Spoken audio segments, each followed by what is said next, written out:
the best plant-based food for weight loss. My name is Dave Manishin, and I'm the owner and coach over at Sculpt Fitness. When you have a weight loss goal, and you're also trying to remain plant-based, one of the biggest things that's going to pop up for you is going to be your protein content.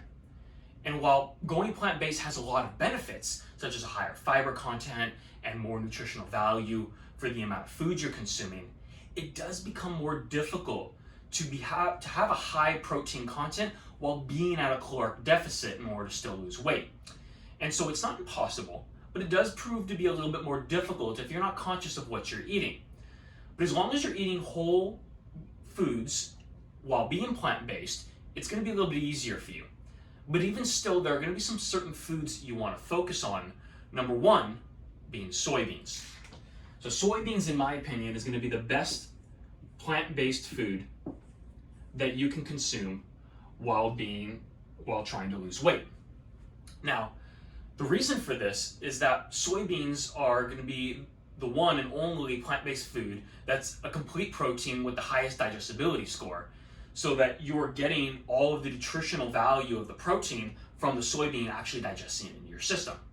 Now, you can also get quality protein in by combining different beans and rices and in different aspects of protein contents from different food groups, but the only one on its own is going to be soybeans. Now, let's talk a little bit about the different ways you can consume soybeans, because you don't just have to consume the bean just as a whole intact form. They have different methods and ways that they processed or picked soybeans, so you can enjoy different flavors as well. So one of them is going to be eating edamame.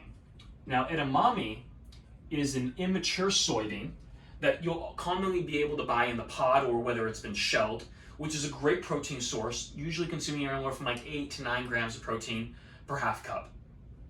And this is going to be a whole soybean. Another way of consuming it is something you're probably familiar with, and that's tofu. Tofu is another great source of protein because it, again, is based on soybeans, but it is a little bit processed.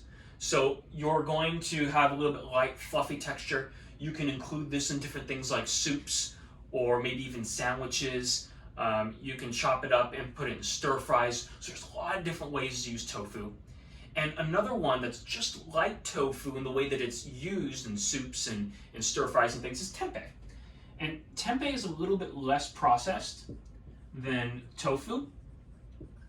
And it does have a little bit higher of a caloric content as well as higher protein content, because they do often mix it in with different grains and nuts and seeds as well as the soybean itself. And so when you're looking at consuming soybeans, it's not like you just have to consume just a soybean. There's a lot of different ways that you can get soybeans in and include it as part of a balanced plant-based diet. And so if you focus on including more soybeans and legumes in general into your diet, when you go plant-based, you're going to have a much more successful time losing weight, not only because it has a higher protein content, but because studies have shown that when people consume more legumes in their diet, even in addition to the calories from the diet they're already eating, they'll lose more weight. So if you want to lose weight consistently, eat more beans. If you want higher protein content, specifically eat more soybeans. If you have any questions, I'd love to see them in the comments below, and I look forward to chatting about our next topic with you here real soon.